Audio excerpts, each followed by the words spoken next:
it is really happening in the workplace. Mm-hmm. And when I was also in my first job, when I was starting, I also experienced bullying. Oh, okay.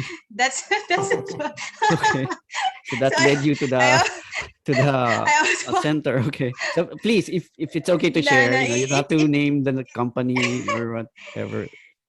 but anyway, in my first job, I of course, like any migrants who are only starting, I'm not familiar with the law. So Mm-hmm. what happened there is, there's also actually bullying happening.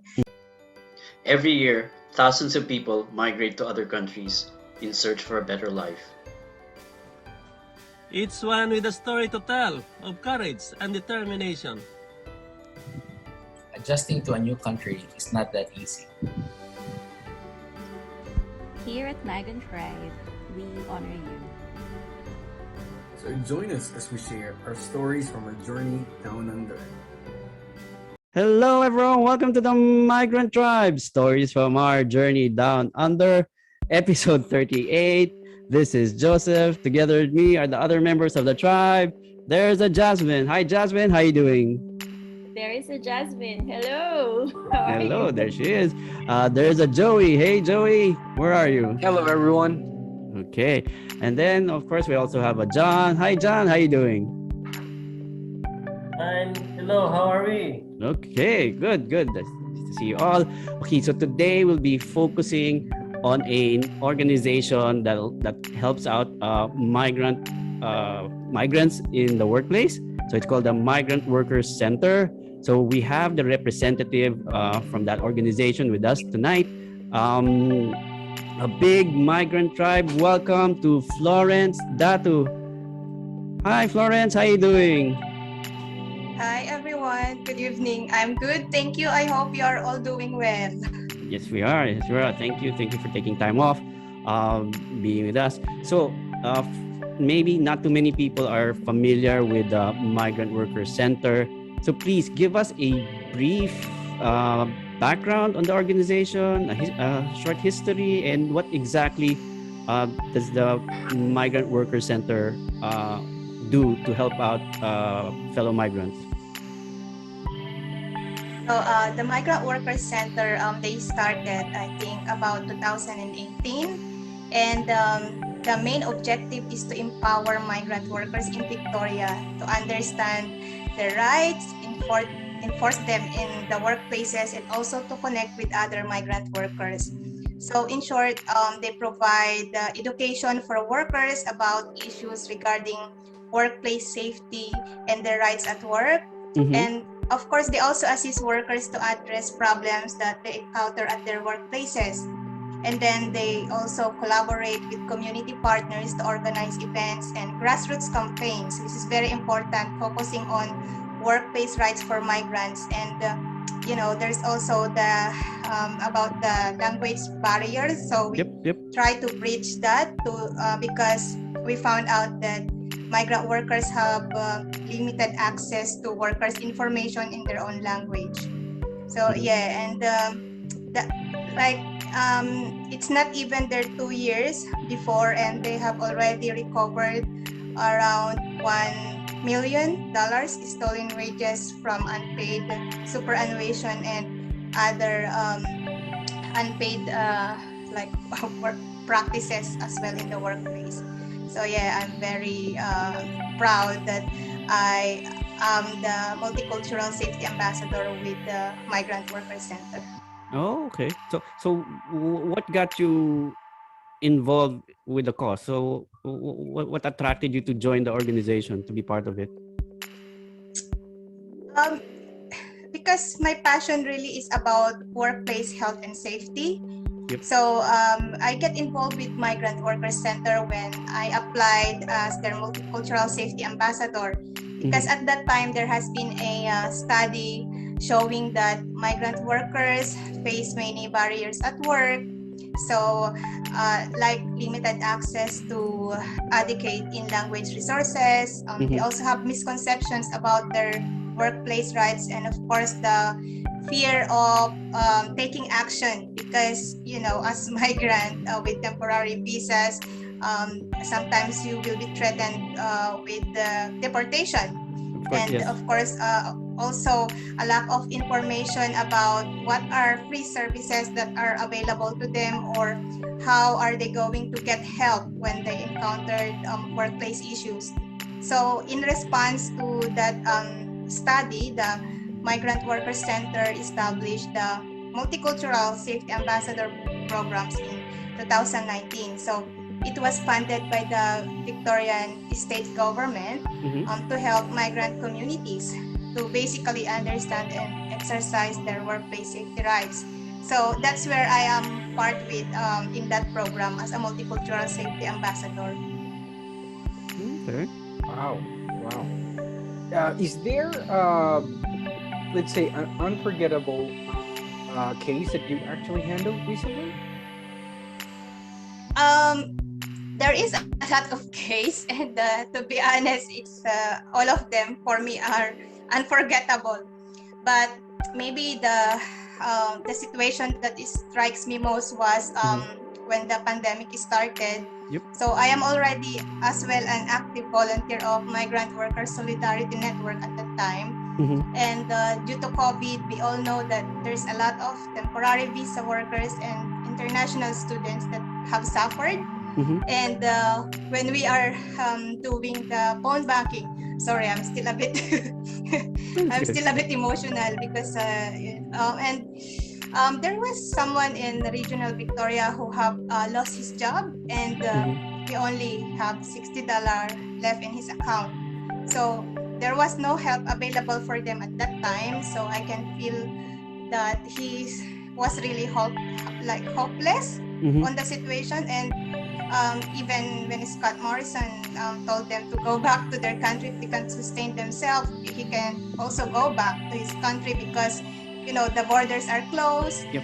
And he can't afford to buy a plane ticket, and he doesn't have a family here, Mhm. and he doesn't even know where he can have his next meal.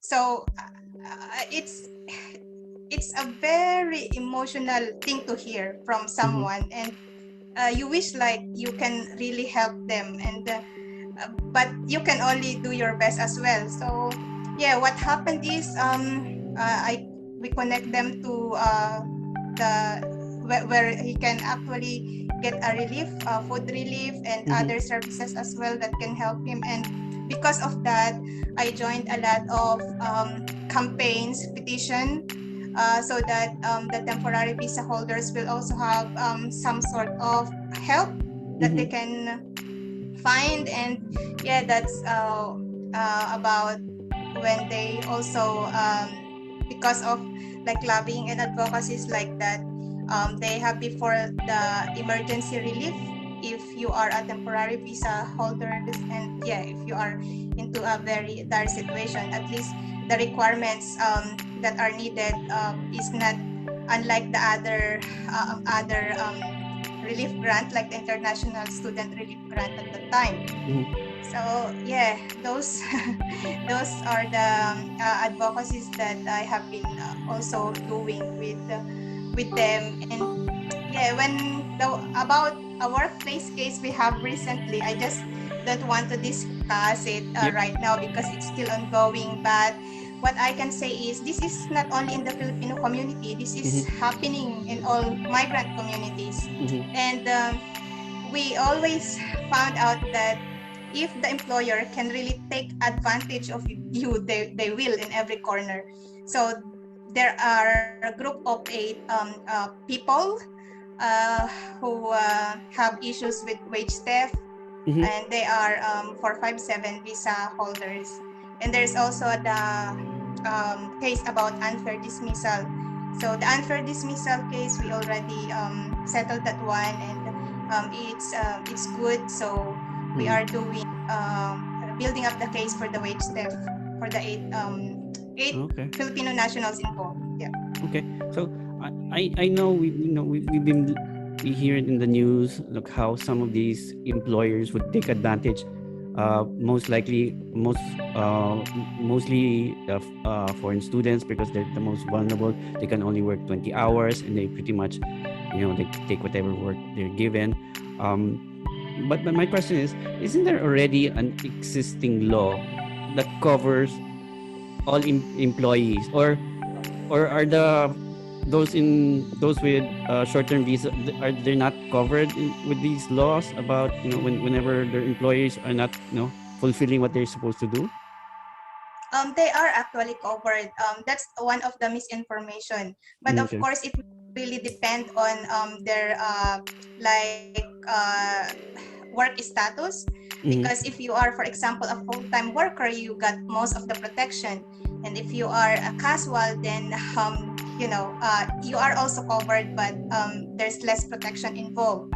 So when it Okay. comes to visa, it depends on your visa. But here in Australia, like if you are a worker, then you are also covered according to the if it regards to safety and compensation. So you are covered with the Occupational Health and Safety Act.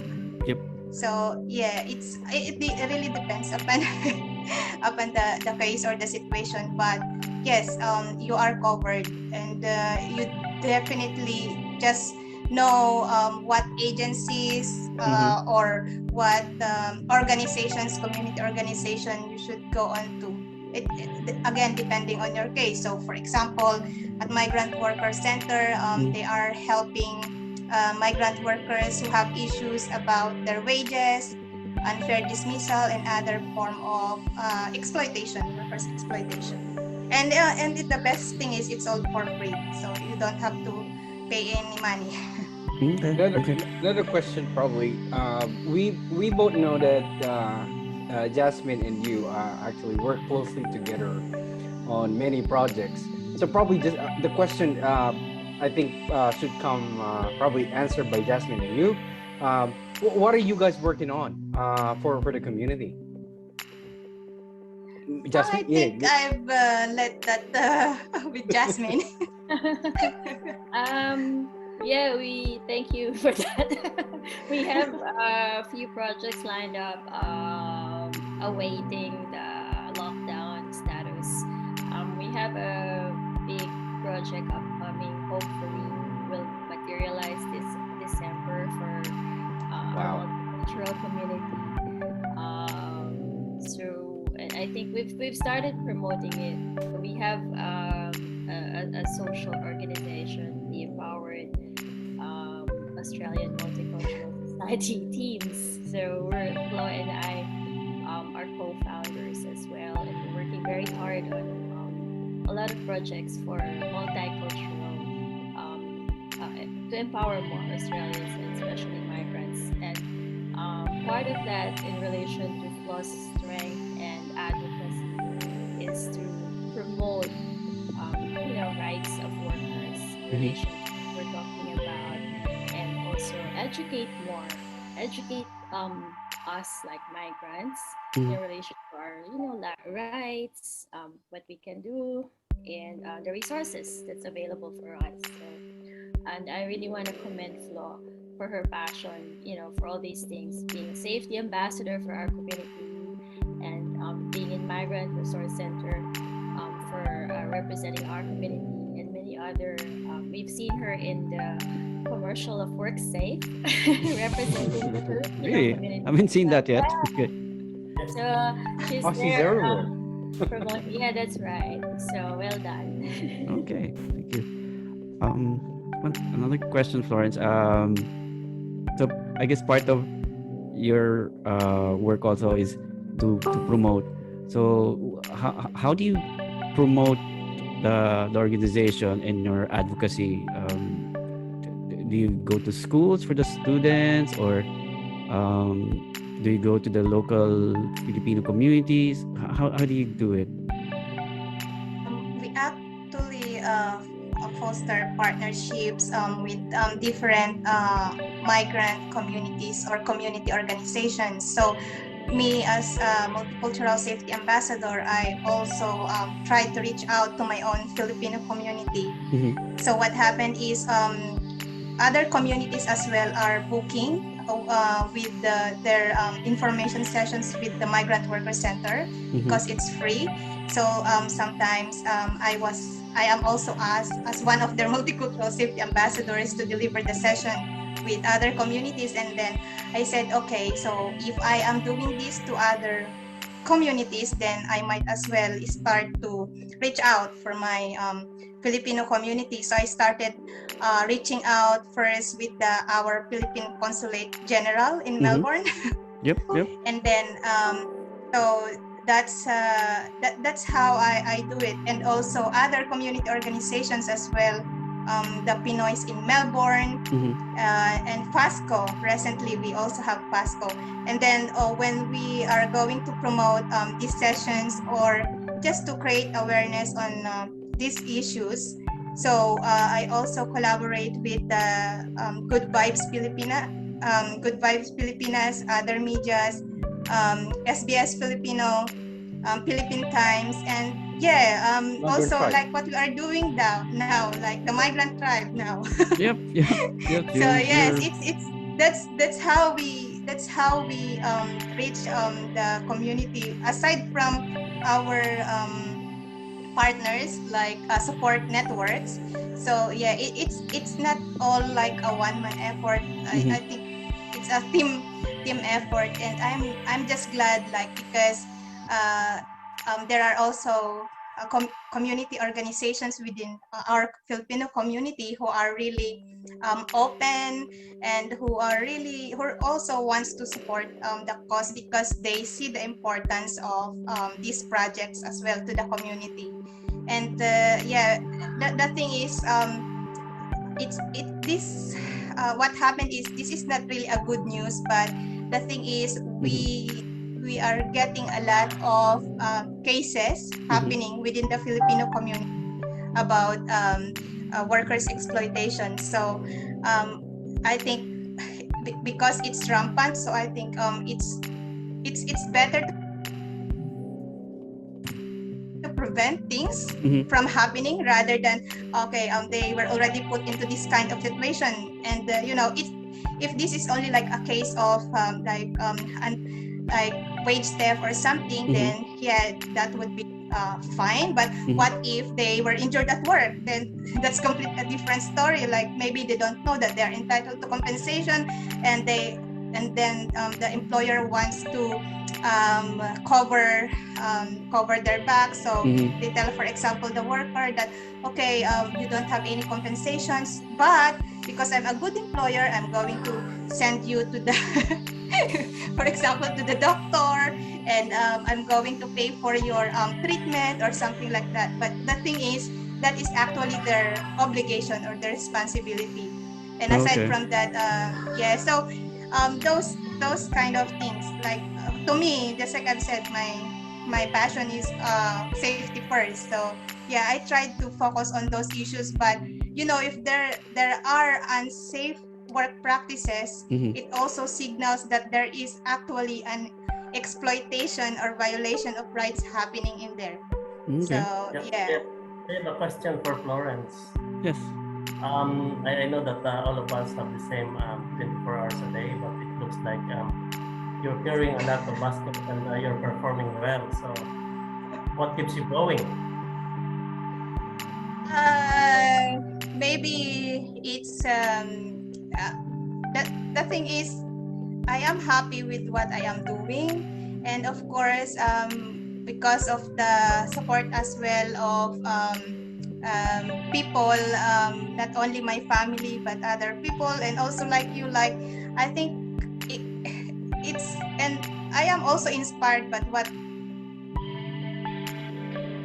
other people in the community are doing, just like all of you here, and Finn, Tito Walter. So I think it's about because I was inspired, and I am motivated to do these things, and I'm happy to do it, because if I can see the need that some things needs to be done, then I couldn't just close my eyes and just never mind or Exactly. don't act with it. Yeah. So yeah, and of course my faith to God, that's really what keeps me going. And I'm not maybe I don't go to church every Sunday, but yeah, I have my firm faith to to God. Well, whatever you're doing out there right now, Florence, is very commendable, and not everyone sees all the background work that you do out there for everyone. But some people that are really connected with you, like Ben, Jasmine, and us here, some of us are actually really seeing what you are doing. But for everyone to get to know more, or shall I say, what would be the process to get if there's a situation that if I mean they can reach you, how do you handle that? How what's the process? So what I am doing is because for example we are now promoting like these ones, and they found out that okay, they can actually go to the Migrant Workers Centre. Mhm. So apart from that, they can also keep in contact with me, and then I can directly refer them to the Migrant Workers Centre. But they can also do this on their own, so they can go to the migrantworkers.org.au website and get help, so that they will be booked for any for consultation. It's all for free. But if you, for example, you don't want to do that, then you can reach out for me. I have my Facebook page, Yep, and I yep. also have my mobile number. Yes, So we'll be yeah, posting and all that's those on our description. So if they yeah. if they want to get in touch And with you. that's what happened. You can also refer, for example, you know someone who really needs help, then you can actually refer that person to me as well. So Okay, good. that's how we look out for each other. So don't just don't hesitate. Yeah. Florence, probably the question that I would like to follow up on that is, can we report anonymously? So I mean, let's say there's a person we know that needs that. Let's say I work with someone, and I know that person probably is experiencing that. Is that possible that I could report anonymously for that person, and then you help them out? Yes, but the thing is, if they want to get help, then I think we should really know their real name. But the thing is, if we're going to build up a case, it's all private and confidential, so it wouldn't be publicized like in any way, especially when the case is still ongoing. And if you just, for example, in your workplaces, you can see that there are unsafe practices that is happening, you can actually go and report to WorkSafe. And then you can say like, you don't have to tell them your name. You can just report what is happening and the name of the company, for example. And then, yeah, that will warrant as well an investigation. Okay. So just one last question. I just want to raise this because I think some people may not find this an issue, but I think if you can elaborate on this, if you're familiar. We think that bullying is only in school, but there is actually bullying in the workplace. Could you kind of confirm? Can you share something about that? If you're familiar with any case that you've handled about bullying? Yeah, of course. It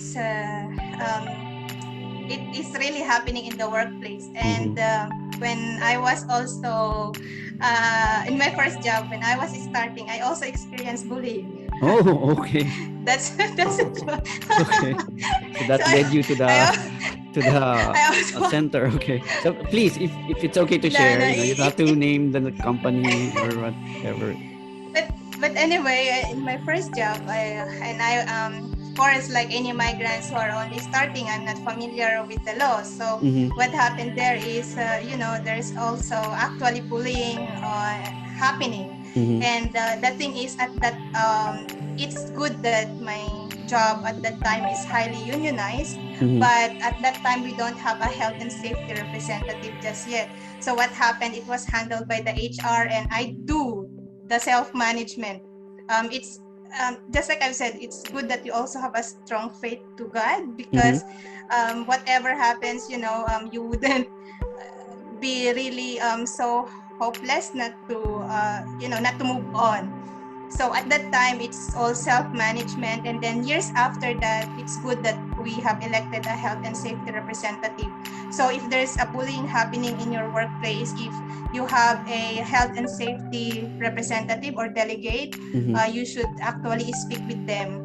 But if there wasn't, then you can actually again report to WorkSafe, because that is still considered A health hazard. like a health hazard. So those actions, there's also the gendered violence and all of that. Even now, we are discussing about psychological what do you call this one, issues. So it if if your employer is putting you in a lot of stress, and those mental issues as well. So before it was not openly discussed, but right now it is ongoing. So I think there, from where we started like years before, at least there are some progress that are happening, just like I've said, in the workplace. And the Work Safe Victoria website is actually a very good source of information as well, if you want to get a lot of information about your industry, or if you think you've been bullied, or you've been put into an unsafe work situation. So there's also a lot of informative materials in the WorkSafe website, and you can report anonymously. Okay, thank you. So if there's nothing else, anyone else has a question, Florence? Have you been bullied at work? Yes, I will send it to you anonymously. Thank you, Florence. Okay. Thank you very much, Florence. So if there's nothing else, thank you. Thank you very much. Well done. Thank you, Florence, for being with us. And Always proud of you. okay, so all the best. And Jasmine, Joseph. Thank you. thank you, and thank you to our viewers. Thank you again for watching the Migrant Tribe, and please continue watching us and liking our videos. And and see you next Tuesday. That's all. Bye. Bye. Bye. Keep safe. Bye.